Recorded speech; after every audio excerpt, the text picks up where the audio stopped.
khai nữa mà tôm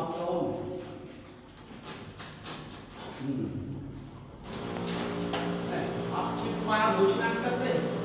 khai cái đất khai ấy ớt khoa miên là đọc bơn bánh bé mà rồi một phốt nghi phốt cùng hot cho mũi chân ăn cất càng dư hộp đọc mũi cuốn chuan bọt thì sao cũng như miên chúc luôn và bay thôi cho bông ôn đấy chặt lấy bông ôn tôi cho chị gắn bộ nhận đi bọt thì sao đó rồi ngay khu nhận uống toàn khăn nè rồi sẽ ban kho bà chấm môn lần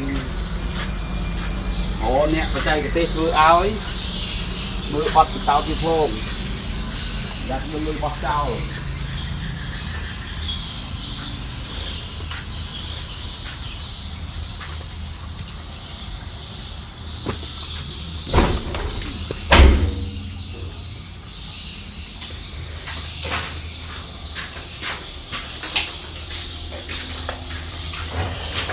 đơn thiện chờ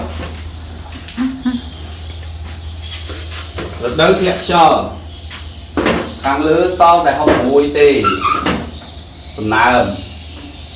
càng khổ như để xa bán tài chìn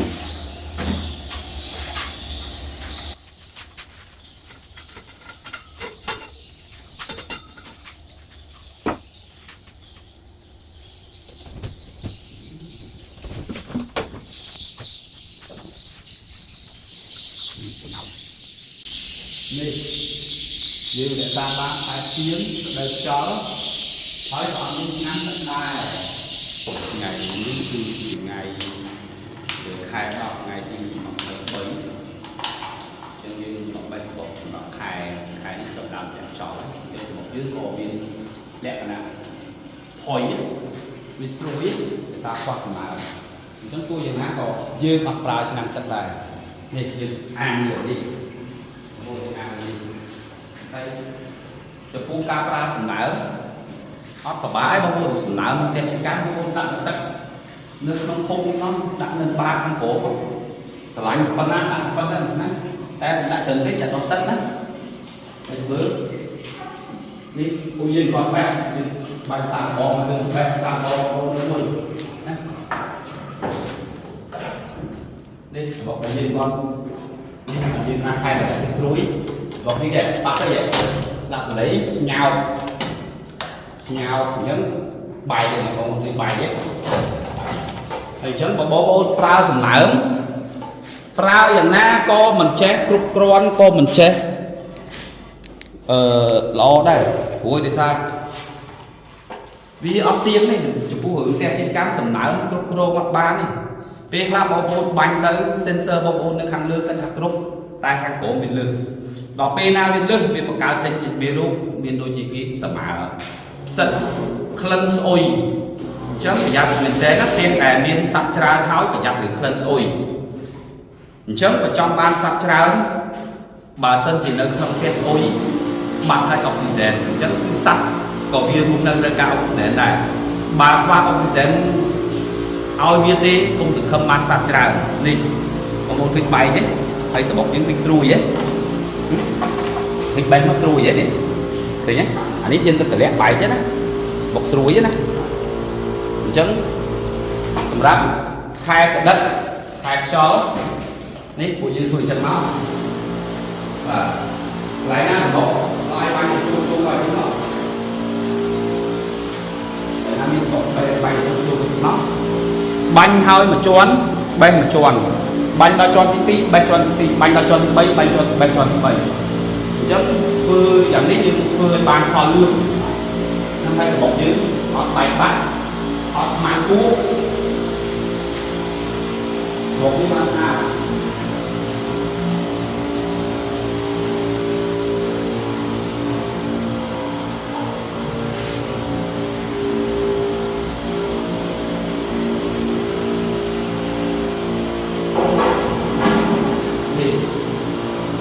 បងប្អូនបែរហៅបាញ់ខាងហើយខាងបែរទៅទៀតណាមកពីគ្រូហើយ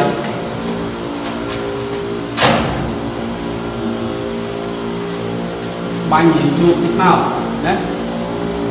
កលះមកសើហើយចឹងយើងអត់ថប់គ្រប់គ្រងសំណើមអូសំណើមលើអូសំណើមខ្វាត់ឈឺក្បាលបងប្អូនឈឺក្បាលឈប់ដើរលើអាសម័យកាលបុរាណទៅយើង2026ស្អែកស្អែកទៅអូពិធីអីឲ្យងាយស្រួលតែយ៉ាងណាទៅគឺសំខាន់ណាតែពួកយើងខំផលិតមកព្រោះយើង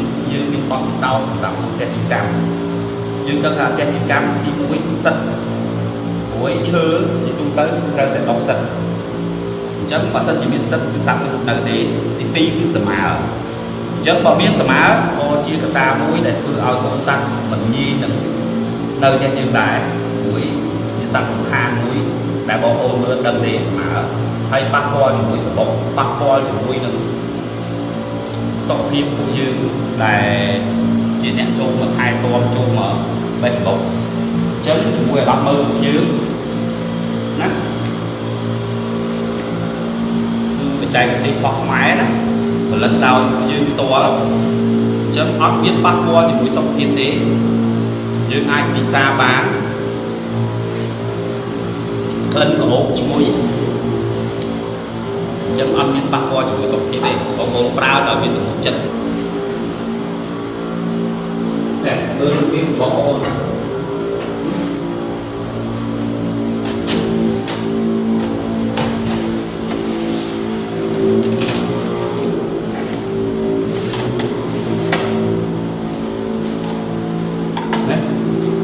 មើលសបុកcủaយើងបងប្អូនណាសមើលពោះណាព្រោះផ្ទះយើងមានផាសុខភាពអញ្ចឹងសបុករបស់យើងក៏ស្អាតដែរអញ្ចឹងបងប្អូនចង់សួរថាហេតុអីបានធ្វើឲ្យសបុកសនេះអា100000អត់ប្រើឆ្នាំងទឹកអត់មានសម្អាតផ្ទះស្អាតមានផាសុខភាពអញ្ចឹងសបុកcủaយើងគឺស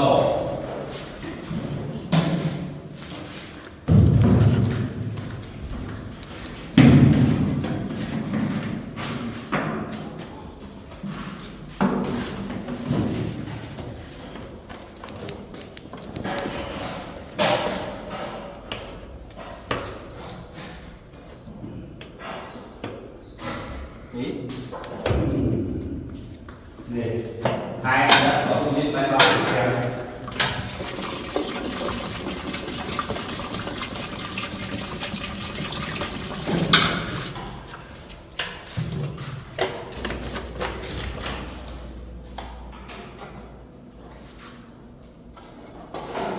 មើលរបស់ពួកយើងណា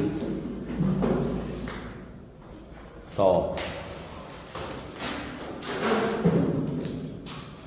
បាញ់បែបងាយបងប្អូនកុំប្រើឆ្នាំងទឹកនាំទឹកត្រីផ្ទះនាំទឹកសបុកខ្មៅទេណាយើងប្រើ100000មកចំណាយតិចងាយស្រួលបានផលលឿនហើយតែយើងមានផាសុខភាពចូលមកអត់មានស្អុយអត់មាន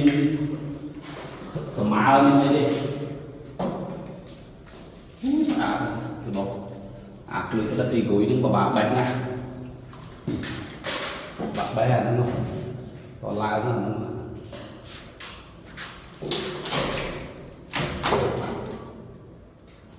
នេះគឺ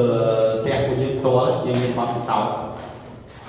បាទផ្ទះមួយគឺបទពិសោធន៍ត្រឹមត្រូវដើម្បីឈានដល់ធ្វើផ្ទះបងប្អូន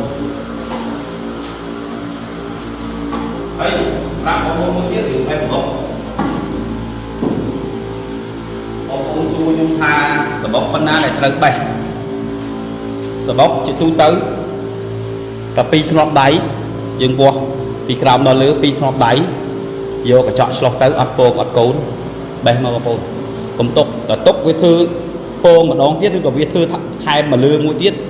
សបុកនឹងក្រហមហើយអញ្ចឹងចង់បានសបុកស2ធ្នាប់ដៃអត់ពងអត់កូនបេះតែមកបាទទៅឆ្ងាយទៅនេះ